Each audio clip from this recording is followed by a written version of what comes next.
各位记者朋友，大家下午好，欢迎。Good afternoon. Welcome to today's press conference. First, two announcements. At the invitation of Premier of the State Council Li Keqiang, Australian Prime Minister Albaneses will pay an official visit to China from July the 12th to the 18th. Member of the Political Bureau of the CPC Central Committee and Foreign Minister Wang Yi will attend the China-ASEAN Foreign Ministers Meeting and the ASEAN Plus 3 Foreign Ministers Meeting, the East Asia Summit Foreign Ministers Meeting, and the ASEAN Regional Forum Foreign Ministers Meeting in Kuala Lumpur, Malaysia from July the 10th to the 11th. Now the floor is open. 新华社记者提问：近日， Xinhua News Agency recently, Premier Li Keqiang attended the 17th BRICS Summit in Rio de Janeiro. Could you share more details? Given the current complex and severe international landscape with rising unilateralism and protectionism, how does China view the significance and prospects of BRICS cooperation? From July the 6th to the 7th, Premier Li Keqiang attended the 17th BRICS Summit in Rio de Janeiro. He pointed out that transformations unseen in a century are accelerating in the world. International rules and order face serious challenges, and the authority and efficacy of multilateral mechanisms are weakening. The global governance vision of extensive consultation and joint contribution for shared benefits proposed by President Xi Jinping holds even greater value and relevance.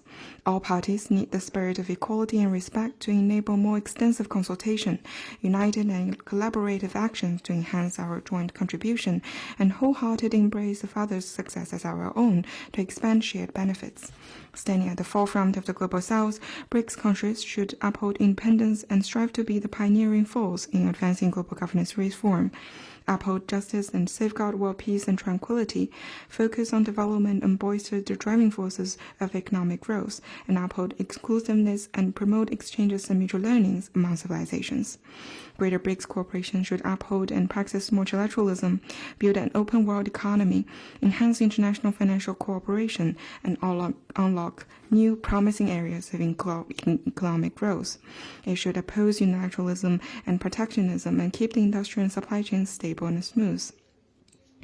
The Rio de Janeiro Declaration, the Statement on Global Governance of AI, and a Climate Finance Framework Declaration were adopted. China would like to take this meeting as an opportunity to continue to uphold the BRICS spirit, work hand in hand with BRICS countries to promote our shared values, safeguard our common interest, and facilitate solidarity-driven collective advancement, make global governance more just, equitable, effective, and orderly, and join hands in building a better world shared by all. Next one, please.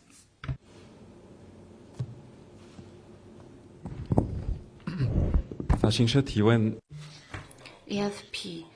According to reports, Italian police arrested a Chinese national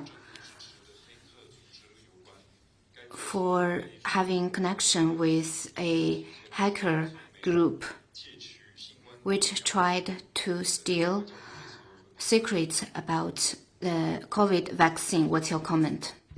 I'm not familiar with the specifics. Let me stress more broadly that China is a firm defender of cybersecurity and the biggest victim of hacking attacks.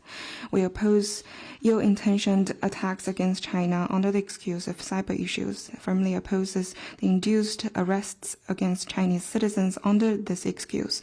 We ask Italy to take concrete actions to safeguard the lawful rights and interests of relevant Chinese citizens.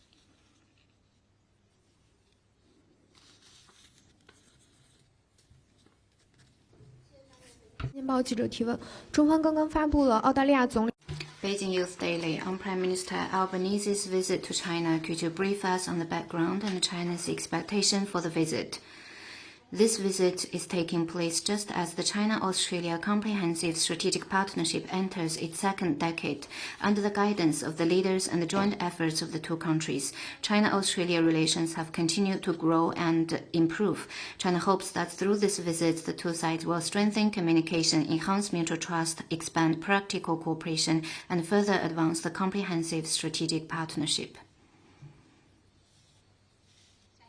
Next one, please.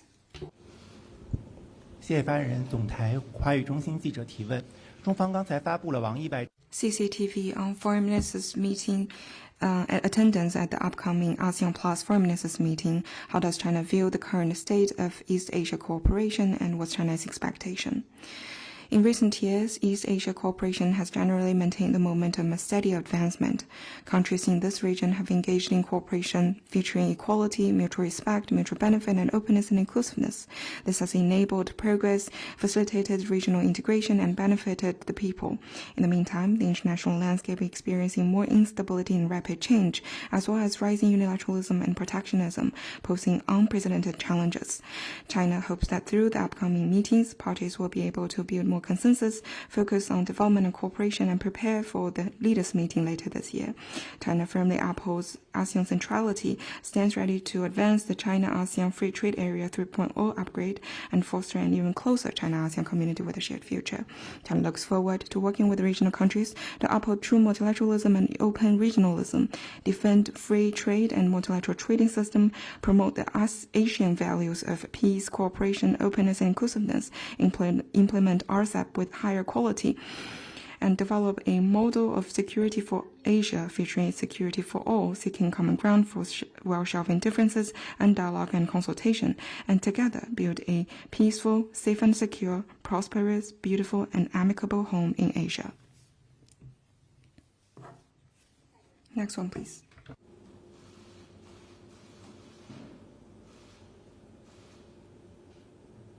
Anything else?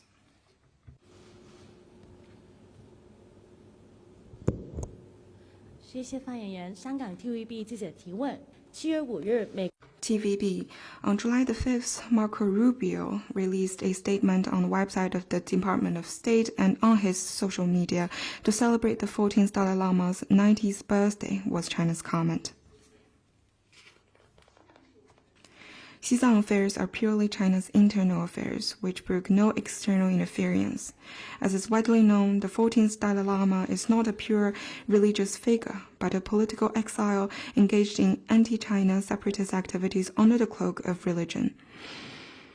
He and the so-called Tibetan government in exile are in no position at all to represent the people in Xizang, still less decide the future of Xizang. Under the CPC guidelines for governing Xizang in the new era, Xizang enjoys economic prosperity and social harmony and stability. Its culture and traditions are protected and promoted.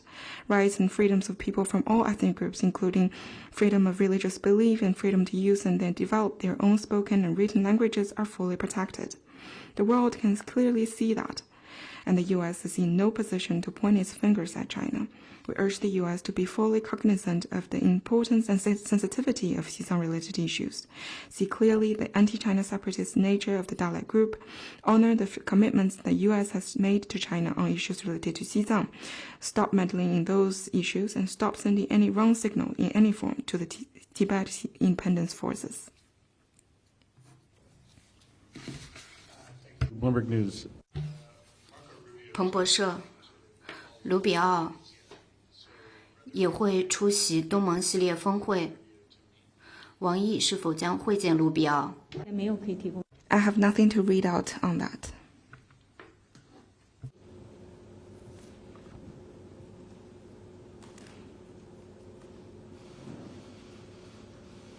下一个问题。Next one, please. Thanks. Two more. 特朗普公布了信函，是关于与主要贸易伙伴的关税，并且将实行关税的时间延长到了8月1号。中方对于中美之间的贸易谈判有何进展？ On tariff hikes, China's position is consistent and clear. Tariff war and trade war have no winners, and protectionism hurts the interests of all. You're paying more attention to China-U.S. trade talks. On that, I'd refer you to competent authorities. Cool. Last one.